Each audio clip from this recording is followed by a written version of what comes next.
All right. So, Lucy, you are now the host. Okay, thank you. Okay, so let's go back. So, like I'd said, an educational institution is a place where people of different ages gain an education.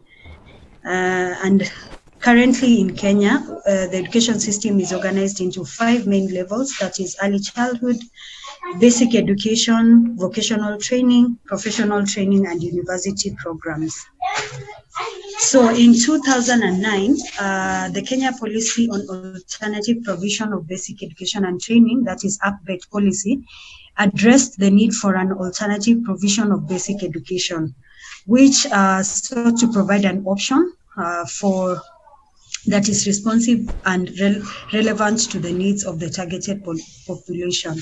So the Ministry of Education is mandated to take measures to protect children from exploitation through provision of substandard education and services by ensuring that all institutions meet minimum quality standards. And I will explain some of the standards that are required for every institution, institution of learning.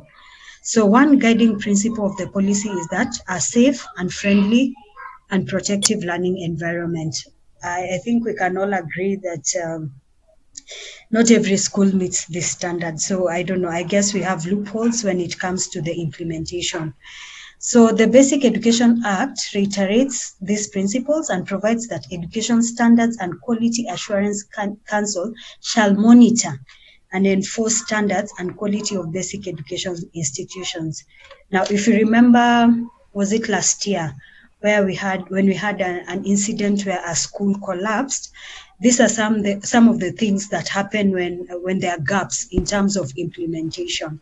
So, according to the Basic Education Act, there are policies that have been put into place that are supposed to protect students and children from being in institutions that are substandard. So what are the documents that are required for an institution? Just a minute. Yeah. I was wondering how come I've gotten to that. So first of all, to start a private school in Kenya. So in 2012, there was a new law enacted for private schools. So the law states that every primary school will only be allowed to register if they are able to get 160 pupils within the first year. For secondary school, the minimum is 150 students within the first year. So the primary schools are also required to set up nursery units, while secondary schools should have a minimum of 3 streams. So again, if you've visited schools, you've gone to different schools, you know that there are many schools that actually do not meet this requirement. So the law requires that a private school should first be registered as a company, and the registration takes a maximum of 10 working days. Number 2, you're supposed to register under the Ministry of Education. However, the county education officer is responsible for making sure that the process of registration is seamless. Now, the respective county education office conducts a physical visit to the premises to make sure that you have followed the guidelines laid out by the Ministry of Education. If the officer is satisfied with the application, they will then send you the owner to the Ministry of Education head office in Nairobi. I think, in my opinion, there are so many schools that don't meet this requirement at all. Because if, using the example of the school that I talked about that collapsed last year, obviously there was no one who went there to ensure that, the premise is safe for the children. So again, we see a lot of loopholes, although everything has been written on paper, very well written, the implementation is something else. So what are the documents required for an institution? Number 1, a duly completed and signed application form from the institution, duly completed and signed application forms for the manager of the institution, and of course the manager has to have a certificate of good conduct. a recent full school inspection report from the DEOs or the MEOs, and they should be stamped and signed. Also, another requirement is that there should be a detailed recent public health stroke sanitary inspection report, stamped and signed. A title deed or allotment letter or a valid lease agreement covering a period of not less than 8 years. We saw another document that said not less than 5 years, so maybe they've lowered the requirement. Again, another thing that is required is the environmental impact assessment. And then in the case of a private institution, branding of the private institution. The other documents that are required are certified copies of professional and academic certificates of all teachers, stroke the manager as well. Certified copies. Certified copies of registration, certificates of the teachers with TSC, profile for both teaching and non-teaching staff in the order of, their names, their ID numbers, their age, gender, nationality, and their highest qualification. So also supporting minutes or extract from the DEB minutes signed by the secretary and chairman. Site or plan or sketches of the institution showing the existing facilities and future development or extension plans. Then the other thing that you're required to have is a copy of the registration of the institution's business name under the Business Act, or a certified copy of the registration of organization as a society or limited company, and a copy of the memorandum of association. You're also required to pay the registration fee. When you're going, you have to show proof of payment of the fees and other statutory charges. Now, what are the charges like? For public schools, the charge is 1,000. Private is 10,000. Those are provision registration. Private full registration 5,000. Church stroke religious based school 4,000. Now, as I had mentioned up there about there are some mandatory facilities that are required. So there's a basic education regulation that was gazetted on 4th April 2015 by the CS, who said some of the facilities that are important in a school or in an institution is, number one, outdoor playing facility and equipment, both for outdoors and indoors, with provision for persons with disabilities, administrative offices, sanitary facilities segregated by gender and age, kitchen and dining room, the standard classrooms measuring what is given there for 50 learners for primary school or 45 learners for secondary school, or standard classroom measuring what you're seeing for 25 learners for pre-primary learners.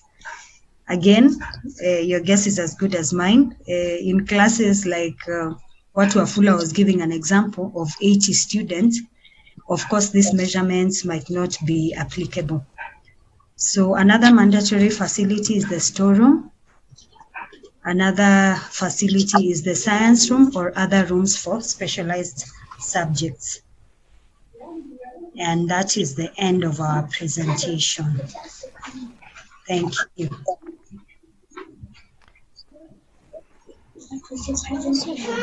Yes.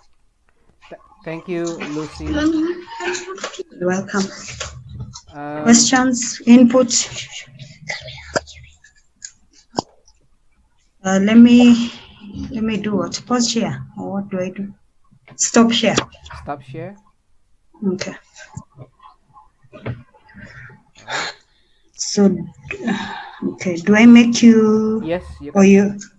You can make me now the host. How do I go to the participants? Huh? You go to my name. Just point my name, and then go to more. Okay. I've seen. Okay. I've seen. Thank you.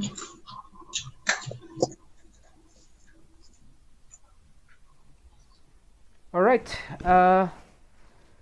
Any comment, any reaction in sharing with regards to people who have experience putting up their own schools or been part of the management when you're applying for permit and so on and so forth? Actually, Father Peter has a school. Yes, that's why Mm, that's why I mm. assigned it. I assigned this topic to you. How did you know that? Huh? How did you know he has a school? I did my research. Uh, okay, yeah. Brenda, Mhm. you're raising your hand. I don't know if we should allow Father Peter to go first. Yes, please. Uh, Okay, thank you. The process is very well stipulated on paper. mm-hmm. When it comes to reality, well, it's a different pair of trousers altogether. Where they say that it takes 10 days to register as a company, it may actually take forever. Mm-hmm. However,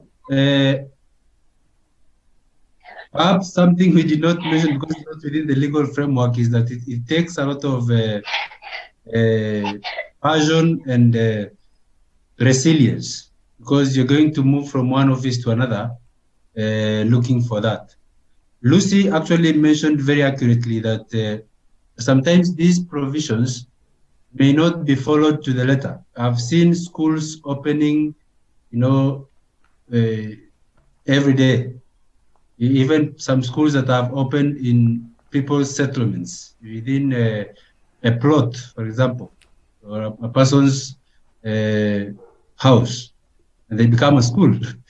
But then time will catch up with you because when there is an issue with in the ministry, like what happened last year when the school, the school at Rongai or somewhere around there, Ngong, and the school at Kakamega also. Now the ministry issued an instruction, a directive of a multi-faceted task team to go around all private schools. In my sub-county alone, 15 private schools were closed down. Wow. So it is not, they may not be very strict when you are opening the school, but when they have an issue, it will be very serious. Now, closing down a school means a lot of things because you will have to transfer all the students. It is your responsibility. It's not the responsibility of the government. They will not transfer the students, but they will task you to make sure that all the students have been deployed in other schools. It may not be very easy to reopen because they will conduct a number of assessments and give reports, because once the school is closed, they withdraw the license. Then to get the license again, it is, through Jogo House. So you don't just get it, so easily. Perhaps some correction on the presentation, just one. We wrote that these assessments are to be done by the DEO and the rest. These days, we do not have the DEOs because we have sub-county directors of education, then the county director of education, and then the regional director of education. So we have the SCDE, CDE, and then the RDE. Father Peter, there are two people, Brenda and Tom. They're raising their hands. I think they have some questions. Yes, sure. Mine is not really to Father Peter. It's actually not even a question. It's sort of a comment to what Lucy and the team has presented. The aspect of corruption, I think that's where we are really being crippled. At every corner, every step you're going through when you're doing the registration, everybody wants a cup of tea. And usually the cup of tea is not some brown solution in some ceramic cup. it's something else. So I think corruption is just one of our greatest evil in our country and in many other countries. And then the bit of, I saw those specifications of the room. I didn't know that. Thank you, Lucy, for enlightening me.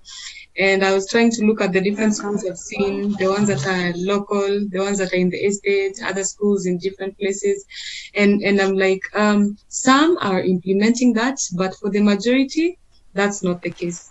So it reminds me, very sadly, of how, as a country, we usually have a really good constitution, really good laws, policies, and all those things written. They look wonderful on paper, but it is the bit of execution that we are struggling in. I mean, if we could be able to even to 50% or 60% execute the things that we are saying we will do or should do, I think Kenya would be a much different place today. That's my take. Thank you, Brenda. Tom?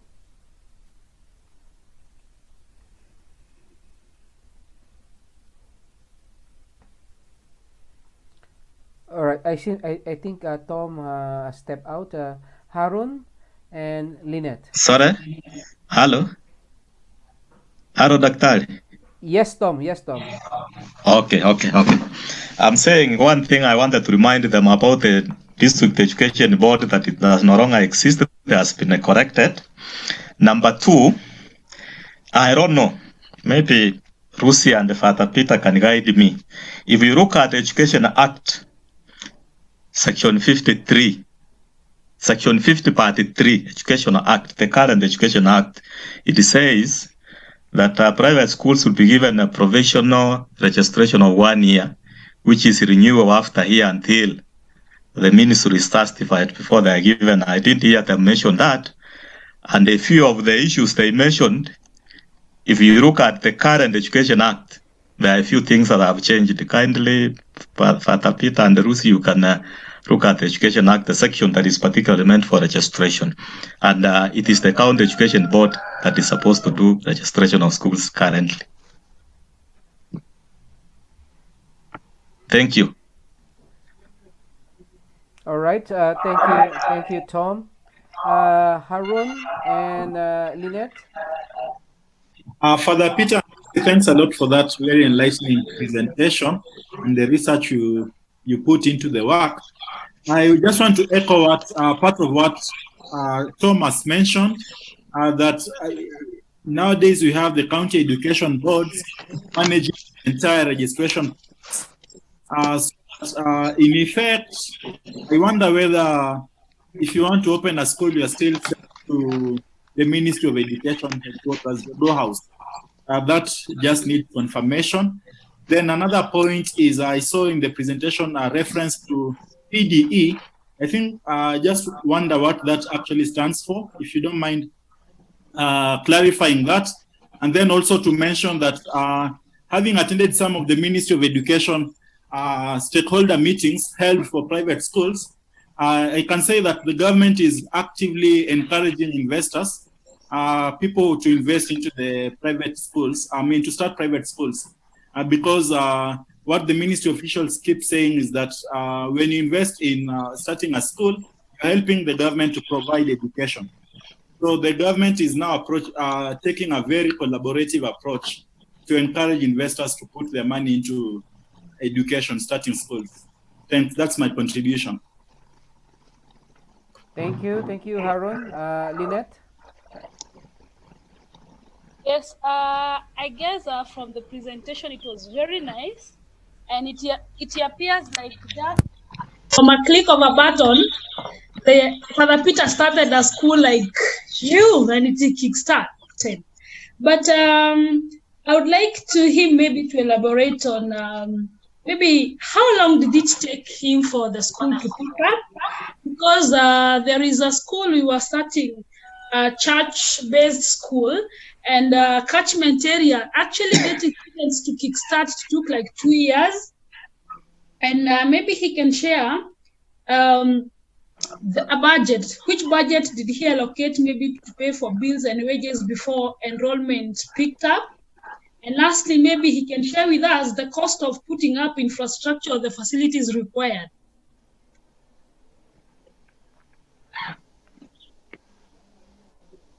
Thank you, Lynette.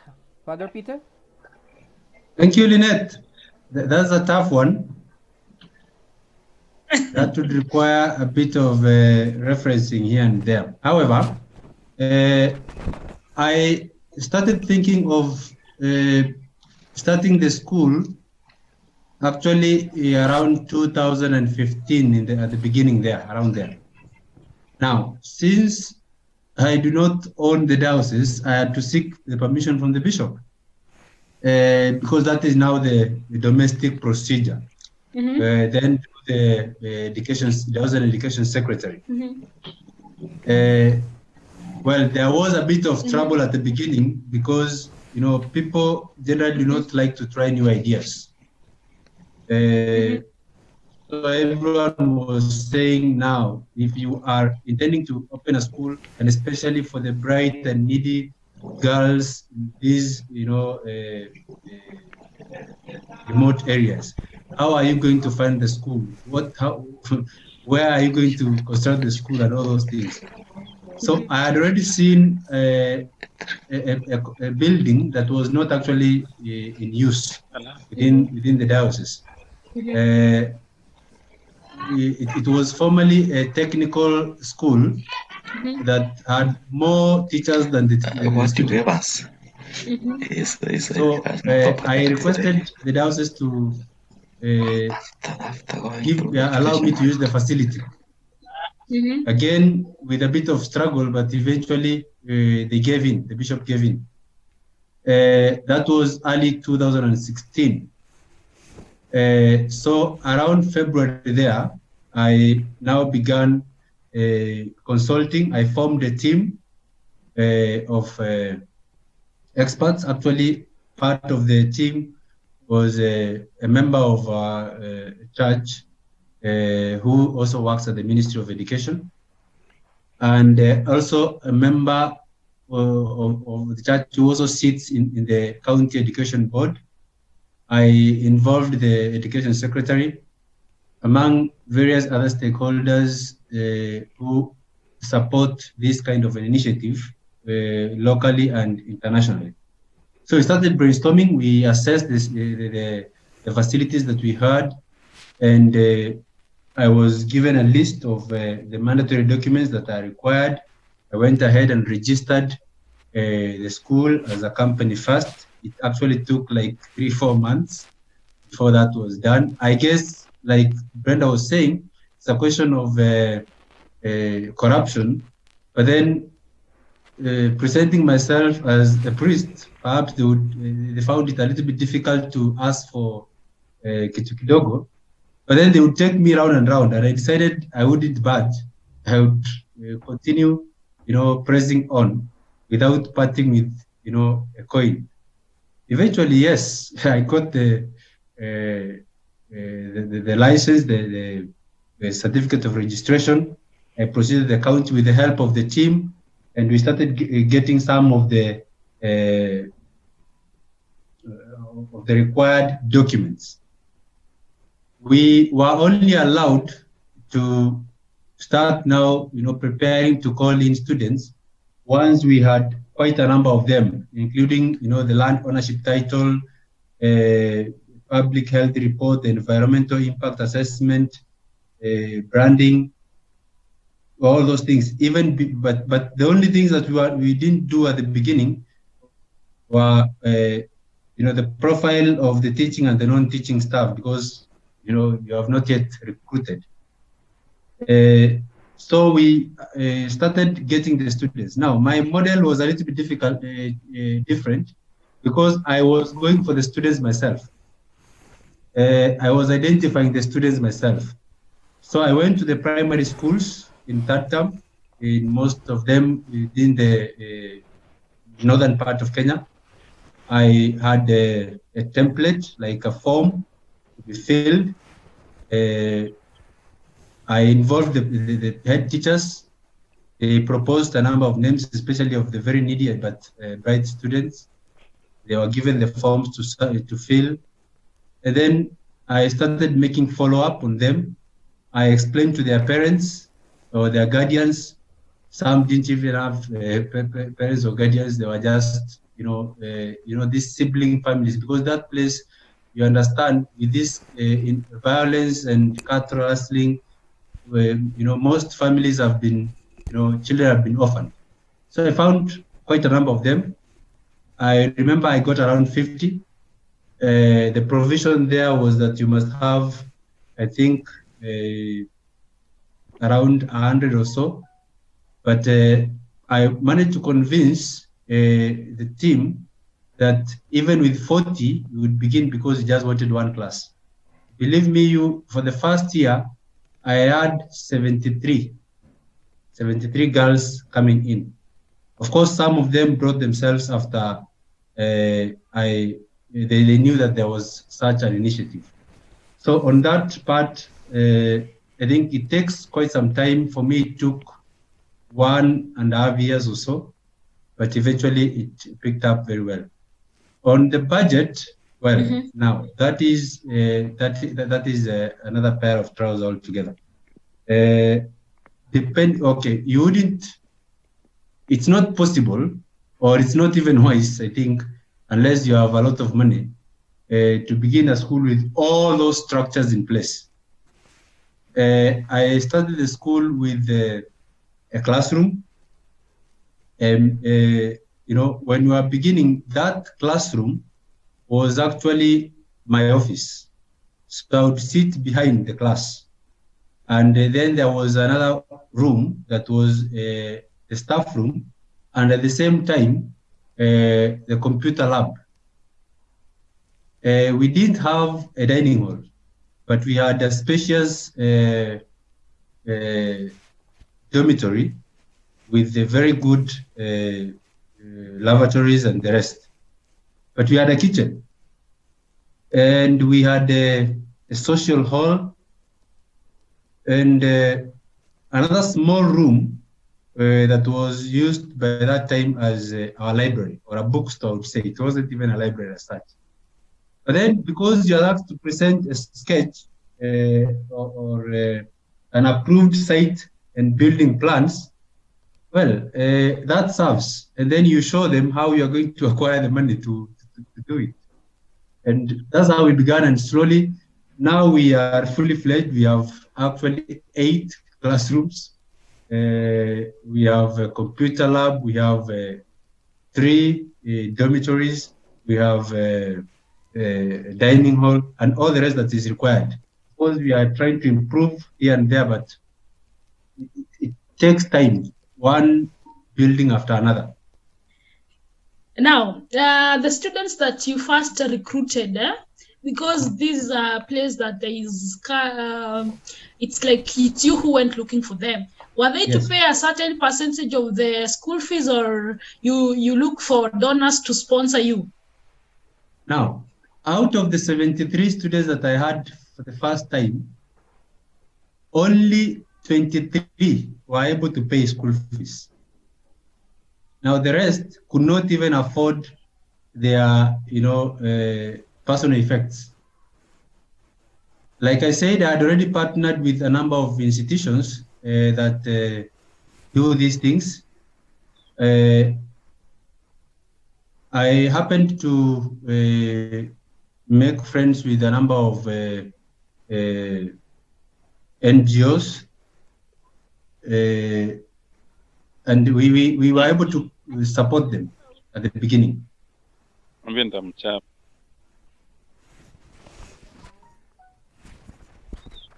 Are you there? All right. Lynette? Thank you for that. Thank you, Lynette. Obadja? Oh, yeah. Just a minute. Mine? Hello? Yes, we can hear We you. can hear you. I want to thank the presenters, Father and the other one, for that wonderful presentation. It is very informative, actually. Personally, I've never known the process, and I'm requesting that you post it on our page so that we can also download and learn about it. Thank you. Welcome. Aaron had a concern.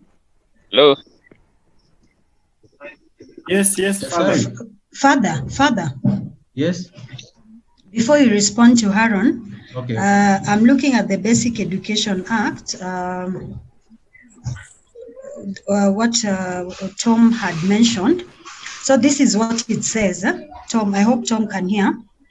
So, subject to the provision of this act, the registration of any private school shall be provisional for a term of 1 year, renewable for one further term of 1 year until the institution is quality assured, and notice given in writing to the proprietor that the registration is final.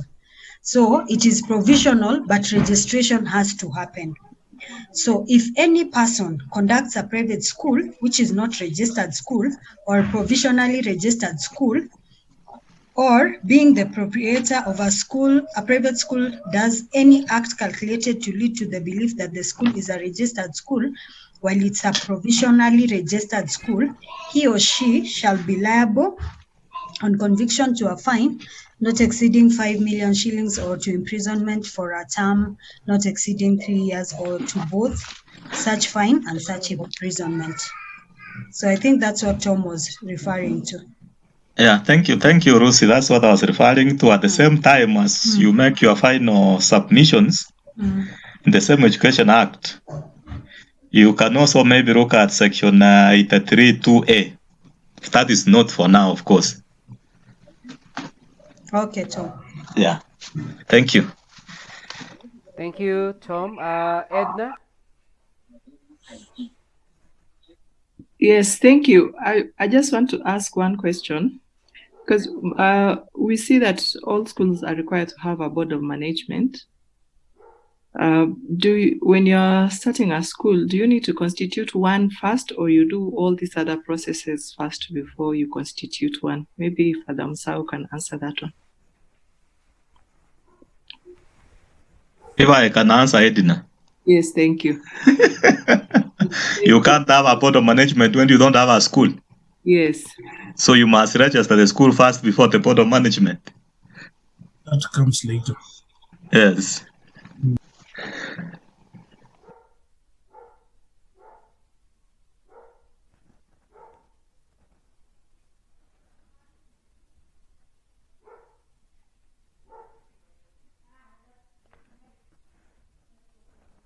All right, thank you, Tom. Any other question? Harun?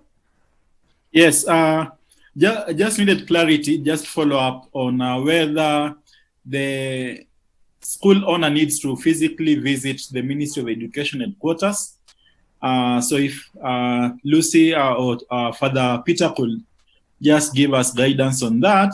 Then also, since the topic is how to start a private school in Kenya, could you also have some thoughts about how does somebody raise money if, let's say, you're not yet in possession of huge resources and so on? Then what ways can an investor look at, or what ways can someone look at to possibly still realize such a goal? Thanks.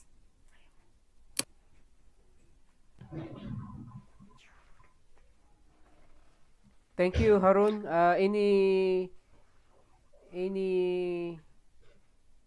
response from the presenters? I see Father Peter is mute.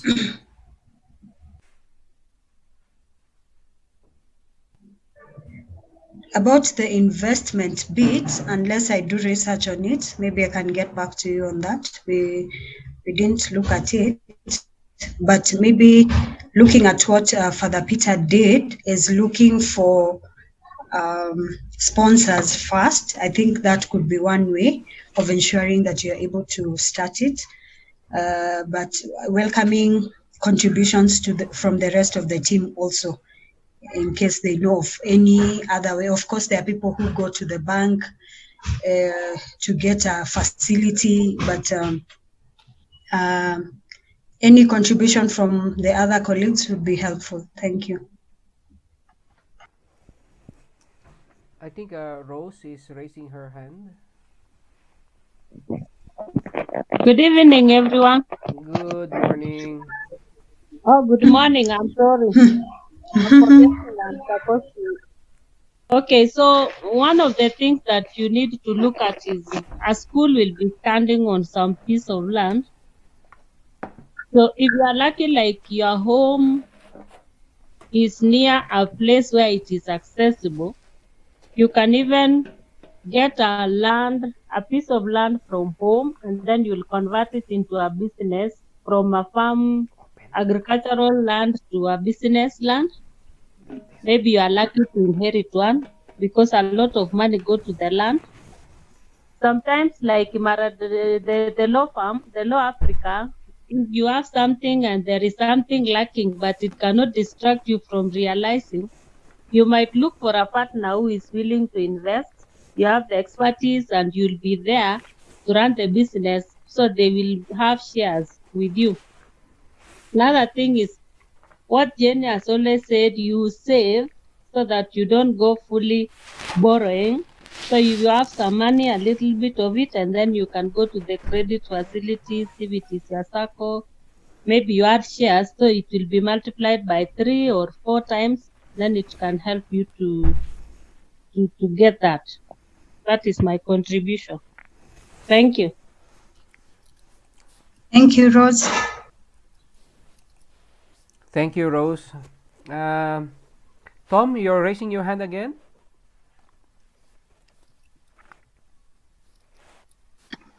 Oh, then I forgot to throw it. Okay. All right. So, yes, Jane.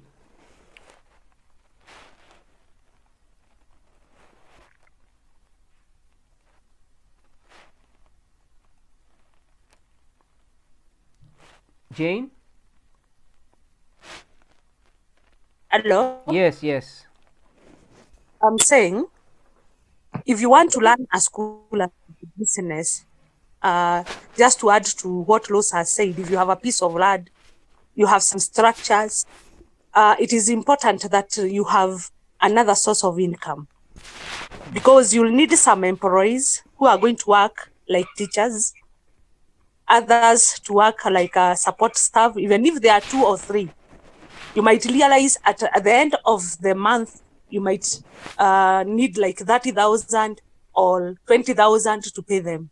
So you must have a source. You cannot start to run such a business when you are not assured at least you'll get some money to be able to start off the business, and you'll be able to pay the workers. Because most businesses have started off well, but on a certain point, they end up closing because they lack money to pay the teachers. And the minute, even if you have students in the school, the minute you're not able to keep teachers, many parents will not have confidence with you. So it is a tricky business, but it is important for you to organize yourself. Like you have kept on telling us that you should have some emergency fund. You should have money that you can anticipate, that the money I have can be able to pay teachers for at least 6 months, even if the parents don't pay well. That way, you are likely to attract students and also give confidence to the parents that you can be. Hello? That's my submission. I hope you have heard what I said. Yes. Yes. Yes, we've heard. Thank you, Jane. Thank you. Yes, Rose. Okay, sometimes also we've seen people who start small, like daycare. So sometimes you don't need all this, you just need to rent a room. Then with time, as the clients continue coming, you'll be making some money like that. We've seen people who started like that. Thanks. Ross, let me ask, a daycare, will it just operate as a normal business like a shop, or do you still need some ministry approval? You are looking after the children. I don't know so much, but most of these people who have had schools started sometimes as with daycare facilities, but you know, because you are handling children, I think you have to go to the public health. You need to know how to bring children together without having them getting infected. So I think it is in line almost, because the clients are prospective. As they grow, they will be yours. It's a way of booking them when they are young. So you can start at small facilities. The daycare will continue, but as they grow now to graduate to go to school, they'll be coming to yours. Thank you, Rose. Anyone else? Immaculate?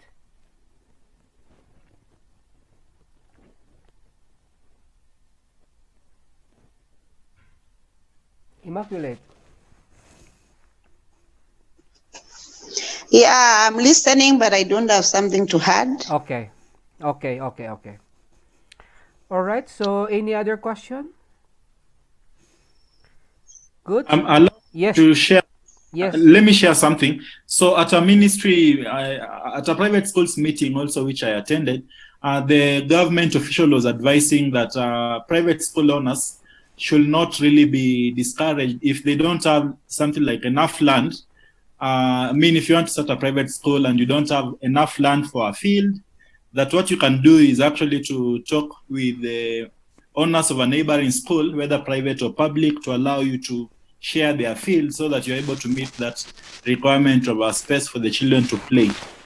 I think that's also important for us to just have in our minds. That is good news, Harun. All right. So, thank you so much to Father Peter and Lucy.